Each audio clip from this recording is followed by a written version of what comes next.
بله محمد کوربندا ممس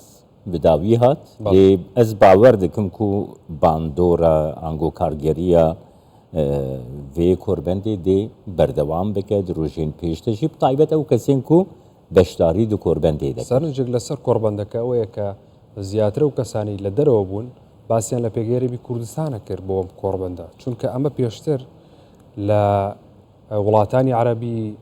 لە وڵاتانی ئەوروپی بەڕێوەچوو ئێستا ئەمە هاتوۆتە کوردستان زۆر گرنگە ئەمە سەرنجی میوانە بیانیەکان بوون ئەمڕۆ بێژە میوانیمە بخۆشی نونەرێ حکوومەتە هەرێما کوردستانی لە یەکیتیا ئەوروپایە برێز دلاوەر ئاشگەیژ پیرمام لەگەڵمێ کاک دلاوەر خۆشحاڵی ئەمڕۆ لەگەڵمانی ئەم شەو لەگەڵمانی بەرپرسانی باڵا و دیبلۆماتکاران لە خەڵکی بیانی لە کۆڕبەتی مێپس بەشدار بوون زیاتر سەرنجیان لەسەر پێگەی هەرێمی کوردستان بوو مێپس چ گرنگیەکی هەیە بۆ هەرێمی کوردستان ئەو کاتتان باش سلااو بۆ بینەرانی بەڕێز و خۆشەویست وەکو خۆشتان لە ڕپۆرتاژەکان ئاماژتان پێ کرد ئەمە کۆڕبەندێکی زۆر گرنگ بوو هەرێمی کوردستان پێش هەموو شتێک گرنگە وە بیرخۆمان بێنینەوە کەرێمی کوردستان هەرێمەکە لە چوارچەوەی وڵاتێک دەوڵەتێکی سەربەخۆنیە وڵاتێکی زرهێزیش نییە بەڵام یەکێک لە کۆڕبەندە هەرە گرنگەکانی لێ بەڕێوەچوو کە لە کاتێکی زۆر هەستیار و زۆر گرنگ بەڕێوەچوو و ئامادەکارێکی باشی بۆ کرابوو خەڵکێکی زۆر باش تێدا بەشدار بوو لە ئاسەی زۆر باڵای سیاسی لە ئاسی باشی زانستی و هەروە لە ئاستی جەماوەری و قوتابیانیش بەشدارێکی زۆر باشیان تێدا کردبوو خەڵکی بیانی باشی تێدا بوو کە زۆریان نووسەر و ڕۆژنامە نووس و توێژەنەر و ئەو کەسانن و هەدەفەکەش زۆر بوو زۆر ئامانزی هەبوو کە هەمووی زۆربەی هەرە زۆری ئەو ئامانزانە پێکا ئەو کۆڕبەندە ئەوەی کە زۆر گرنگە بە نسبەت ئێمەوە بۆچوونی من ئەوەیەکە و کۆڕبەندە لە هەرێمی کوردستان ئەنجام درا و ئەو بابەتانی کە تێشیاندا باسییان لێەوە کراتەنها پەیوەست نەبوون بە هەرێمی کوردستان بەڵکو بابەتی جیهانی بوون شەڕی ئەو شەڕ و قەیرانانی کە لە ئاسی جیهان هەن ئەو بڵێن ئەو قەیرانانی ترکە هەن لە ئاسی جیهان پرسی کەش و هەوا بێ پرسی وزە بێ پرسی ئاوارە و پەنابەران بێ و ئەوانی ترکە ئێستا بابەتی زۆر گرنگ و گەرمن لە ئاسی جیهانیدا و خەڵک چ سیاسەتمەداران لە وڵاتانی تر ئەو کەسانی کە توێژینەوە دەکەن چ ڕۆژنامەنووسان بەلان و گرنگە کە بزانن ئەو بابەتانە ئەمڕۆ لە شوێنێک لە جیهان چۆن باز دەکرێن چۆن ئەوانی کە پسپۆرن لە بوارە بۆ چونیان چێ لەسەر و ئەمە دەرفەتێک بوو نەتەنها بۆ خەڵکی هەرێمی کوردستان و ناوچەکە بەڵکو بۆ ئەوانیش کە گوێ بگرن لەو بۆ چوندانە و ئەو بڵین لە ڕووی زانستیەوە بە تایبەتی کە بابەتەکان چۆن تەحلیل دەکرێن چۆن مناقەشە دەکرێن و بە بۆچوونی ئەو پسپۆرانە چارەسەرەکانیان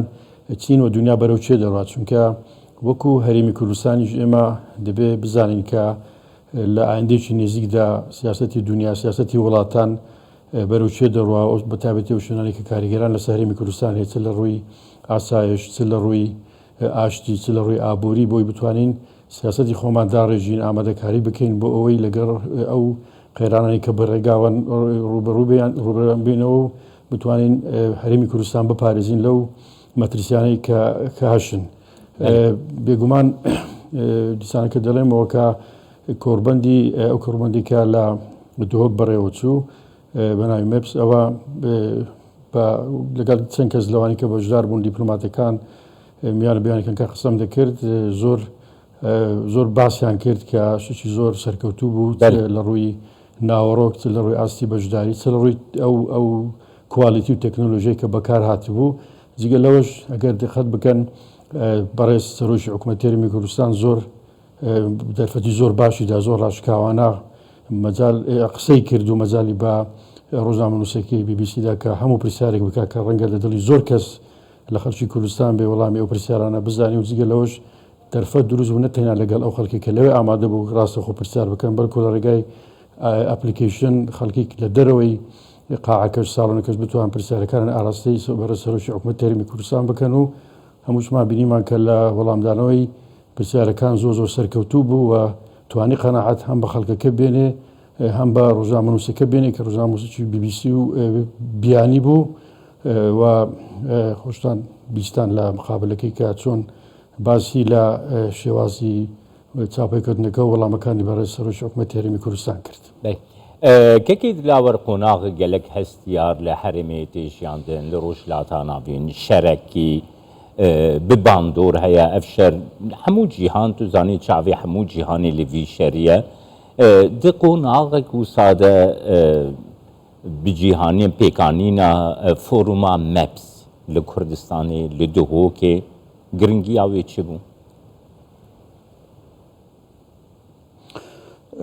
بەڵێوەکو ئاماژەم پێ کرد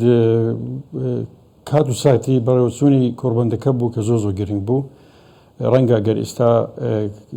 وڵاتێکی تر زانکۆیکی تر مەبەستی بێ کە کۆربەندێکی تر بەو شێوەیە ئامادە بکات لەسەر ئەو ڕووداوانە تازانی کە لە بەتایبەتی لەو ناوچەی ئێمە لە ڕۆژهاتیانە ڕاست هەن وەکو شەڕی ئیسرائیل و حەماس بۆ نمونە ئەو مەترسیانی کە هەن لەبەر هۆکاری ئەو شەڕە و کاریگەریان لەسەر ناوچەکە کاریگەریان لەسەر عێراق لەسەر بۆ نمونە هەرێمی کوردستان لە هەموو ڕۆیەکەوە ئەمە پێویستی بە کاتێکی زۆر هەیە پێویستی بە پرۆگرامدانان هەیەوە بە تایبەتی کۆکردنەوەی ئەو خەڵکە لە شوێنێک کە لە ئەو ناوچە قەیراناوێن نزیکە و ئامادەبوونیان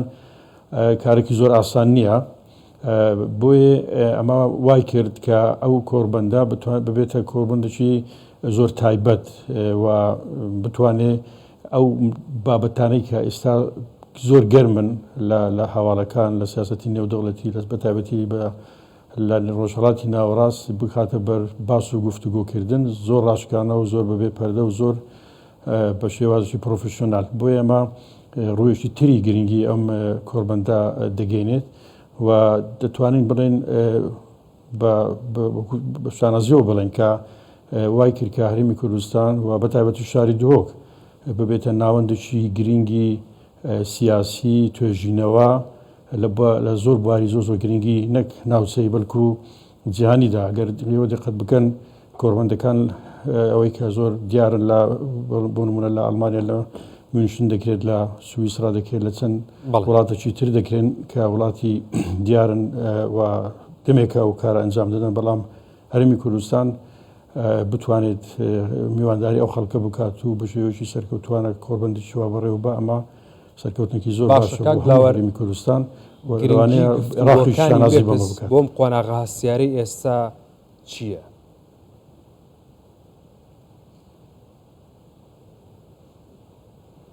دەنگ نایێت. دووبارەیەکەمەوە پرسیارەکەم کاک لاوەر گرنگی گفتوگۆکانی مێپس بۆم قۆناغە هەستیاری کە ناوچەکەی پیاتەیە پەڕێ چییە؟ ئەو بابەتانی کە گرنگن بێگومان خۆی لە ناوی کۆربەندەکە زۆر دیارە ئاشکرایە بابەتی ئاشتی بابەتی ئاشتی و سکیوریتی ئاشتی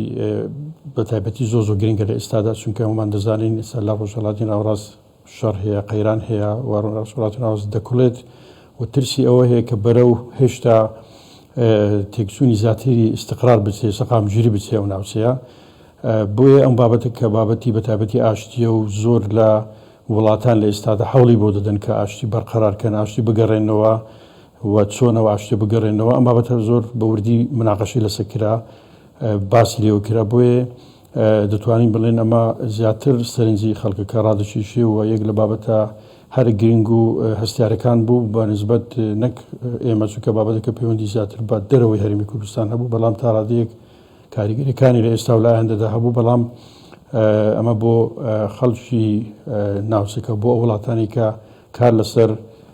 بە قەرارکردنی ئاشتی دەکەن کۆتاهینان بە شەڕ و خوێنڕێژی دەکەن بابەتێکی زۆر گرنگ بوو. کەکێ دلاوەر فۆروم سێ ڕۆژان بەردەوام کرد کوردستان 24 هەر سێ ڕۆژان ڕووماڵی کۆربەندەکە بەلاو کرد یعنی دخوازم شتە بپرسم دوارێ زانستێدا دوارێ سیاسەتێدا gelek warên mijarên giring de êg û cîhanê rûdidin kesayetiyên navdar beşdarî kirin lêkolîner beşdarî kirin giringiya van zanistiyan ji bo raya giştî ya Kurdistanê jî Iraqê jî her wiha Ewropa jî çawa وەکو ئاماژەم پێ کرد ئەمە دەرفەتێک بوو بەتایبەتی ئەمە ئەگە ئاماژە بە ڕۆلی کوردستان 24ش بکەم خۆتان زان زۆر جار ئەو کۆڕبەندانە کە ئەنجام دەدەن لە هەندێک وڵاتی تر لە هەندێک شوێنی تر ڕەنگە دەرفەت نەبێ یان ئەو مەجالە دروست نەبێ بۆ خەڵکی کە لە دەرەوەی کۆڕبەندەکەیە بە شێوەیەکی ڕاستە و خۆ ئاگاداری سەرجەم بابەتەکانی ناو کۆڕبەندەکە بێ و لە هەمان کاتیشدا لە پەراوێژی کۆڕبەندەکەش گوێبیستی بۆ چوونی بەشێک لەو بەشداربووانە بێ بەتابەتی پسپۆرەکان کە تێڕوانینیان چیە زیاتر ورد بنەوە لە بابەتەکان کوردستان بیشتر توانێت ئەو دەرفەتە دروستکە وتوانی وا لێ بکە کە زۆربەی ئەوانی کە بەلانەوە گرنگە ئەو بابەتانە وا هەست بکەن کە خۆیان لە ناو کۆڕبەندەکە بەشدارن سەرڕای ئەوە کە لەوێنین ئەمە وەکو بڵێن پردەشی پەیوەندیەشی زۆر باش و لەنێو جەماوەر و لەنێوان خەڵک کە بتوانن بە وردی متابعی بابەتەکان بکەن و دیسانێکەشەوە بەتایبەتی بەشی کۆتایشی کە تایبەت بوو بە بەشێکی زۆری بە هەرێمی کوردستان بەتایبەتی پەیوەندی هەرێمی کوردستان لەگەڵ بەغدا کە بابەتی نەوت و گاز و موچە و تێڕوانینی و حکوومەتی هەرێمی کوردستان لەسەر و بابەتە گرنگ و هەستیارانی کە لای زۆر خەڵک پرسیارن کە بەڕای سەرۆک حکوومەتی هەرێمی کوردستان زۆر سەرکەوتووانە توانی باسییان لێەوە بکات و قەناعەت بە لانی بەرامبەریشی بێنێ زۆر سەرکەوتوانە ئەمە دەتوانین بڵێن کوردستان 24 توانی زۆر بە جوانی بەڕێک و پێشی پرۆفشنالە ئەم ڕووداوە بگوازێتەوە بە دەرەوەی کۆڕبەندەکەواتە ئاسانکارێکی زۆر باشی کرد بەبێ بەرامبەریش ئەمە کارەکە کە لە زۆر بەی کۆڕبەندەکان ئەنجام نادرێت و پێویستە هەندێک حاڵەتە لە ڕێگای ئینتەرنێت و شێوازی ئانلاین دوای ئەوەی کە خۆت تۆمار کردووە لە هەندێک لەو بەرنامانە بەشدار بی و زۆر زاریش بێ بەرامبەر نین. زۆر باش کاک دلاوەر بۆچی پێگەیاریمی کوردستان بەلایەن دیبلۆماتکارانەوە بەلایەن کەسانی باڵای بیانیەوە گرنگە یاری بۆریس جۆنسن سەرۆکوەزیرانی پێشووتری بەریتانیا باسی لەوە کرد کە کوردستان وڵاتی منە وڵاتێکی جوانە ئارامی و ئاسایشی تیا بەرقەرارە و زۆر دڵخۆشم لێرە بۆچی هەرێمی کوردستانم گرنگی هەیە بۆ دنیا یعنی ئێستا لە ڕۆژڵاتی ناوەڕاستە ئەگەر سەری خەریتەی سیاسی ڕۆژڵاتی ناوەڕاست بکەین جەنگ و گۆڕانکاریی سیاسی زۆر هەیە بێجگەل هەرێمی کوردستان بۆچی هەرێمی کوردستان گرنگە بۆ دەرەوە بەڵێ هەرێمی کوردستان خۆتان دەزان لە ڕووی جیۆپۆلیتیکیەوە شوێنێکی زۆر گرنگە هەرێمی کوردستان سەرای ئەوە کە بەشێکە لە وڵاتێک بە ناوی عێراق کە وڵاتێکی گرنگە لە ناوچەکە و لە مێژوودا ڕۆلی هەبوو لەم ناوچەیە و سەرچا زۆر جاری کێشە بووە و سەرچاوی قەیران بۆ هەندێک لە وڵاتانی ناوچەکە بەشێکە لە وڵاتە لە هەمان کاتدا سنوورێکی جوغرافی دوور و درێژی لەگەڵ ئێران هەیە کە یەکێک لەو وڵاتانەیە کە ئێستا زۆر باسیەوە دەکرێت و ڕۆلی هەیە لە ناوچەکە وەکو وڵاتێکی گرنگ دیسانەکە لە هەمان کاتدا سنووری لەگەڵ سووریا هەیە لەگەڵ تورکیا هەیە و بۆتە نقطەیەک کە ئەو چێ وڵاتە دەگەن بەیەک لەو ناوچەی کە هەرێمی کوردستانە ئەوای کردو هەرێمی کوردستان لە ڕووی جیۆپۆلیتیکیەوە ڕۆڵەشی زۆر گرنگی هەبێ بۆیە بەتایبەتی بۆ وڵاتە جلهێزەکان کە جنابەت باست لە بەریتانیا کرد سەرۆکوەزیرانی پێشووی بەریتانیا بۆ ئەوان زۆر گرنگە کە هەرێمی کوردستان بتوانێت ڕۆڵەشی کاریگەر و بنیاتنەر و پۆزیتیڤ بەهاوێژێت لەو ناوچەیە بۆ ئەوەی ببێتە فاکتەری کەمکردنەوەی کێشەکان فاکتەری کەمکردنەوەی قەیرانەکان و سەرخامگیری زیاتر بۆ ناوچەکە بێنێت جگەل لەوە بەلایەنەوە گرنگە کە هەرێمی کوردستان ئەو ڕۆڵەی کە پێشتر هەیبووە لە شەڕی دژی تێرۆر کە کێشەی گرنگ زۆر گەورە بووە بۆ وڵاتانی ئەوروپا بەتایبەتی لە کاتی هەبوونی داعش هەرێمی کوردستان ئەگەر بەهێز نەبانێت دەتوانێت ئەو ڕۆڵە ببینێت لە ڕاگرتن و شکستهێنان پێهێنانی داعش و کەمە بۆ هۆکاری ئەوەی کە هەر لە دوای ئەوە ژمارە و ڕێژەی ئەو کردە تروریستانی کە لە وڵاتانی ئەوروپا ئەنجام دەدان بە ڕێوێشی بەرچاو کەم بێتەوە واتە ئەوان ئەمنیەتی هەرێمی کوردستان ئاسایش هەرێمی کوردستان سەرخامگیری هەرێمی کوردستان بە ئاسایش و سەرخامگیری خۆیان دەزانن باشەوەش ناشار و نەتەنها بەرپرسی نێرانی هەرێمی کوردستان لە دەرەوە ئەبینن بۆ هەرێمی کوردستان کاتێککە ئێوە بینن لە دەرەوە بەڵێ بێگومان هەر خەریکم ئەوم دەگوت ئەم لێدوانە هەتەنا لە بەرپرسانی بەریتانیا باز نەکراوە بەڵکو بەرپرسانی یەکێتی ئەوروپا زۆر ڕاشکاوانە باز لەوە دەکەن و تەنانەت لە کۆبوونەوەکانی کە لەگەڵ بەرپرسانی عێراقیش لە چەند مانگی ڕابردوو ئەنجامیاندا من لە کۆبوونەوەکان بەژاوم لە کۆنگرەی حکوومەتی هەرێمی کوردستان ئاماژەیان بەوە کرد کە بەڕێی ئەوان بە بۆچوونی ئەوان سەرخامگیری و ئاسایش هەرێمی کوردستان زۆر گرنگە چونکە ئەمە ڕاستەخۆ پەیوەندی هەیە بە سەرخامگیری و ئاسایشی یەکێتی ئەوروپا هەرێمی کوردستان دەڕی جوغرافی لە یەکێتی ئەوروپا زۆر دوور نییە و پێشتریش بینیویانە کە ئەمە کاریگەری ڕاستەخۆی چ پرسی ئەمە ئاسایش بێت چ پرسی ئاسایشی وزە بێت چ پرسی پەنابەران و ئاوارەکان بێ هەموو ئەوانە کاریگەران هەیە لەسەر و دیگە لەوەش ڕۆلی هەرێمی کوردستان لە بەغدا ڕۆی هەرێمی کوردستان لە زۆر لەو بابەتانی کە بۆچوونی ئەوان گرنگن بە تایبەتی لە ڕووی ئاسایش وا دەکات کە ئەوان گرنگێکی زیاد بە هەرێمی کوردستان بدەن و هەرێمی کوردستان بەلانەوە گرنگ بێت کە پارێزراو بێ و بەهێز بێت. کەکەی دلاوەرەکی دیپلۆماتکارێکی دخوازم شتە بپرسم یعنی سێ ڕۆژ فۆرمێکی گەلک مۆدەرن دە ئاستێکی سەرکەفتیدە گەلک عێراقیژی بەشدار بوون سیاسەتمەدارین عێراقی پارلەمەنتەرین عێراقی بەرپرسیارین حکوومەتە عێراقی گۆرا باوەریاتەوەکی دیپلۆماتکارێکی ئەڤ یەک دکارێ کارگەریە لە دیالۆگێکی مۆدەرن باش سەرکەفتی دنابێنا هەولێر و بەغداییژی ئەنجام بدە. خۆی فۆرۆمەکان عادەتەن دەرفەتێکن بۆ کاری دیپلۆماسی بۆ گەیاندنی پەیام بێگومان خۆتان بینیتان کە لەو فۆرۆما ئەو بابەتانی کە پەیوەندی بە پەیوەندەکانی نێوان حکوومەتی هەرێمی کوردستان و بەغدا هەیە هەمووی بە وردی باس کرا مێژوی پێش ئێستا پێش ڕوخانی ڕژێمی پێش و لە دوای ئەوە پرۆسەی پێکهێنان و تێپەڕاندنی دەستوری عێراق کێشەکانی دەستوری عێراق بۆچی هەموو خاڵەکان جێبەجێ نەکراون و کێشەکان چین چ عەقلێتێک هەیە کە پێگیری دەکات لەوەی کە ئەو خاڵانەی گرنگن بۆ هەرێمی کوردستان و بە هەموو عێراق لە دەستوری عێراق جێبەجێ بکرێنەوە کاریگەری نەرێنی جێبەجێ نەکردنی ئەو خاڵانە چین ئەوان هەمووی باس کرا کەواتە ئەگەر بەرپرسانی عێراقی ئەوانی کە لەوێ بەشدار بوون ئەوانی کە لە دوورەوە چاودێری ئەو کۆربەندیان کردووە ئەو پەیامان پێگەیشتووە کە ئێمە چۆن بیر دەکەینەوە ئێمە چیمان دەوێت ئێمە لە چی ناڕازین و ئێمە دەمانوێ چۆن پێکەوە کار بکەین لە داهات بۆی هەردوو لا بتوانین لە ئاشتی و ئیستیقراردا بژین و بتوانین خزمەتی هەردوو گەلی خۆمان بکەین لە عێراقدا بۆیە ئەمە دەرفەتێکی زێڕینە ڕەنگە هەندێک جار لە کۆبوونەوە دووخۆلەکان نەکرێ هەندێکیشی ئەوە ڕاشکاوی باسی بکەی بەڵام ئێرە ئەمە کۆربەندە و دەکرێت دەرفەتێکی باشە بۆ گەیاندنی ئەو پەیامانە بۆ ئەوەی لە زۆر حاڵەتیش دەبێتە هۆی نزیکبوونەوەی لایەنەکانی کە لێکدی دوورن خۆی یەک لە ئامانجەکانی کۆربەندەکانیش ئەوەیە کە چارەسەری هەندێک لەو کێشانە بکرێت لە نێوان لایەنەکان جامەرە حاڵەتی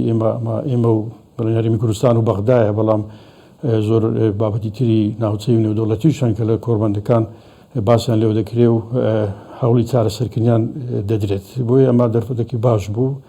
و پێم وابێ کاریگەریشی دەبێت لەسەر